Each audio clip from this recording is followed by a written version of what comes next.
तो संसद परिसर से तस्वीरें अभी आप देख रहे थे और समाजवादी पार्टी के जो तमाम सांसद हैं उनकी मौजूदगी, ये सब कुछ आपने देखा, क्योंकि समाजवादी पार्टी जो है इस मौके को हाथ से गंवाना नहीं चाहती। तो लखनऊ में देखिए, समाजवादी पार्टी कार्यकर्ताओं ने इस मुद्दे पर सरकार को घेरने की कोशिश की।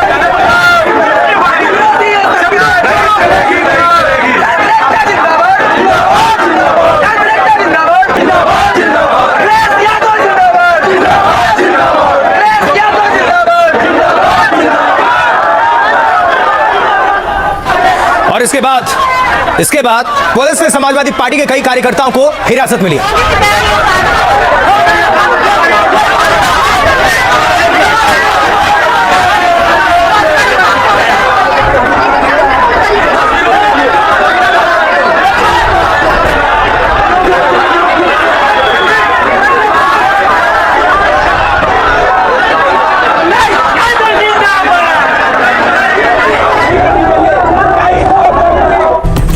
पेपर लीक केस के साथ विपक्ष चढ़ावे चोरी को लेकर भी हमलावर है। राम मंदिर में चढ़ावा चोरी को लेकर विपक्ष का यह प्रदर्शन आप देख रहे थे। आज लगातार दूसरे दिन दान पेटी लेकर पहुंच गए समाजवादी पार्टी के जो सांसद हैं। दान पेटी में सांसदों ने पैसा भी डालना शुरू किया ताकि ध्यान खींचा जाए और सरकार को घेरा जाए। मकर द्वार पर सांसदों ने जमकर नारेबाजी भी की, जिसे आपने सुना। पेपर लीक में छात्रों के साथ मारपीट के साथ चढ़ावा चोरी पर यह घेराबंदी है सरकार की। इंडिया गठबंधन इन दोनों मुद्दों पर सरकार को घेरने की तैयारी में है। विपक्ष की मांग, राम मंदिर चढ़ावा चोरी में सरकार बयान दे। समाजवादी पार्टी इस मुद्दे को जोर शोर से उठा रही है। यूपी चुनाव से पहले लखनऊ से दिल्ली तक घेरने की तैयारी है। और कल भी अखिलेश और डिंपल यादव ने दान पेटी में पैसा डाला था। अखिलेश यादव ने एसआईटी की जांच पर सवाल उठाया था। अखिलेश ने कहा था कि इसकी निष्पक्षता पर बिल्कुल भरोसा नहीं है। उन्होंने तंज कसते हुए पूछा था कि एसआईटी कौन करेगा। अखिलेश यादव ने एसआईटी को शेयर इन थेफ्ट यानी चोरी में हिस्सा बताया। 2027 चुनाव को लेकर समाजवादी पार्टी यह मुद्दा छोड़ना नहीं चाहती किसी भी हाल में। तो चढ़ावा चोरी मुद्दे पर अखिलेश ने कैसे घेरा और फिर सुधांशु त्रिवेदी ने कैसे पलटवार किया, सुनिए दोनों को।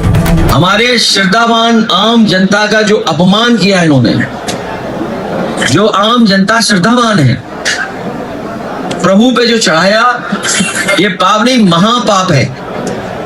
ये महा अपराध किया भारतीय जनता पार्टी ने और उसकी सजा प्रभु राम तो देंगे ही देंगे, लेकिन प्रभु राम की गरीब जनता भी इस बार इनका जवाब देगी। अयोध्या को जिन्होंने अपमानित किया, जिन्होंने अयोध्या को लांछित किया, जिन्होंने अयोध्या को कलंकित किया और जिन्होंने सरयू को रक्त रंजित किया, यदि वो ये कहते हैं कि आज वो चिंतित हैं, तो पूरा देश समझ सकता है कि वो चिंतित नहीं है, वो तो आनंदित हैं, क्योंकि इनका तो एजेंडा इरेडिकेशन ऑफ सनातन धर्म यानी हिंदू धर्म का समूल नाश है। जब तक चंदा चोरी, चढ़ावा चोरी ये देश के करोड़ों धर्म से जुड़े, आस्था से जुड़े लोगों के आस्थाओं का चोट पहुंचाई गई, भावनाओं को चोट पहुंचाई, जब तक उस पर चर्चा नहीं होगी और इन लोगों को सजा देने के लिए इंतजाम नहीं होगा, तब तक हम समाजवादी पार्टी के लोग संघर्ष करते रहेंगे। जब तक सरकार जवाब नहीं देगी, जब तक सदन में चर्चा नहीं होगी, तब तक हम सदन को नहीं चलने देंगे। आप सोचिए, जो एसआईटी पूरी सरकार डिफेंड कर रही है एसआईटी के नाम पर, और एसआईटी की रिपोर्ट जिसको सबमिट की गई वो खुद ट्रस्ट का मेंबर। मैं तो ये कहूंगा कि चंदा चोरों को स्वर्ण पदक से नवाजना चाहिए, जिन्होंने राम के नाम पे जो है, उसकी आस्था के नाम पे जिस तरह की लूट की, ये देश देख रहा है।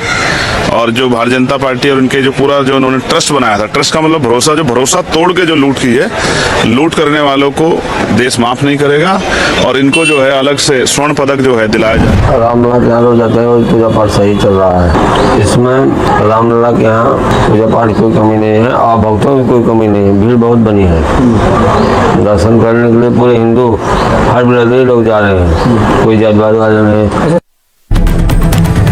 सुन लिया आपने पक्ष और विपक्ष को किस तरह से अपनी अपनी बात अपने अपने हिसाब से रखने की कोशिश हो रही है। आगे बढ़ते हैं, कुछ और खबर, कुछ और डिटेल्स, कुछ और तस्वीर आपके सामने रखते हैं। जैसे ममता बनर्जी, तो ममता के करीबी कल्याण बनर्जी ने आज अनोखे अंदाज में पार्टी के बागी सांसदों का मजाक उड़ाया। ये सुनिए जरा, देखिए। पार्लियामेंट का अंदर में बंगाल का 20 गद्दार मौजूद है। पार्लियामेंट का अंदर में भी बंगाल का 20 गद्दार मौजूद है। यही है 20 गद्दार। तस्वीर देख लो, देशवासी कौन है? पश्चिम बंगाल का आदमी। कल्याण बनर्जी हमेशा सुर्खियों में रहते हैं, कुछ अलग करने के लिए जाने जाते हैं। खैर, आगे बढ़ते हैं। संसद के बाहर आज दिलचस्प बातचीत की तस्वीर भी कैमरे में कैद हुई। ये बातचीत कल्याण बनर्जी और प्रियंका और पप्पू यादव के बीच चल रही थी। तो क्या हो रहा था उस दौरान, सुनते हैं जरा। आप लोग दीदी को तो भगा दिया था। किसी को नहीं भगा देना तुम लोग का ऐसा हाल होता किसी को 97 में भगा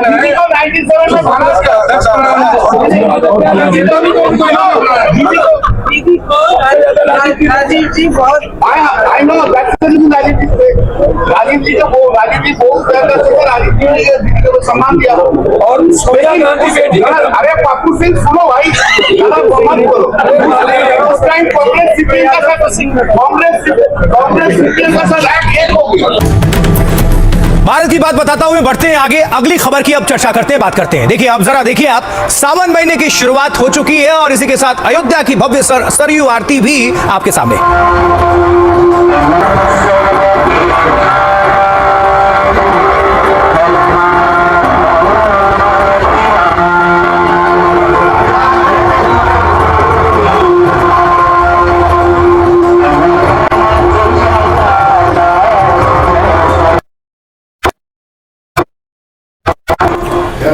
तो चढ़ावा चोरी पर घमासान के बीच मंदिर ट्रस्ट के दिनेंद्र दास ने अयोध्या में पूजा की।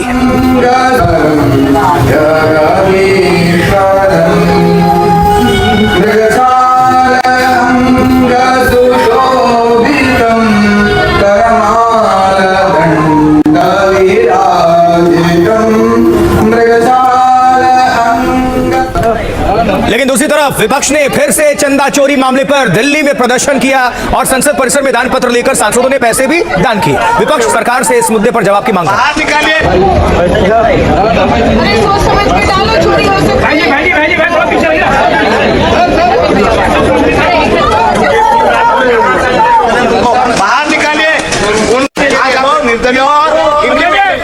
देखिए पैलेट गन को लेकर सुप्रीम कोर्ट में भी सुनवाई, क्या कहा कोर्ट ने, चलिए जान लेते हैं जल्दी से। देखिए आपको प्रदर्शन के दौरान पैलेट गन के इस्तेमाल पर सुप्रीम कोर्ट में सुनवाई, ये जो डिटेल्स है रखने जा रहे हैं। याचिकाकर्ता के जो वकील है वृंदा ग्रोवर ने दलील कोर्ट के सामने पेश किया। अब घायल छात्रों के शरीर में मेटेलिक पैलेट निकाले गए, ये उनका दावा है। दिल्ली पुलिस की एसओपी में रबर बुलेट और प्लास्टिक पैलेट का जिक्र है।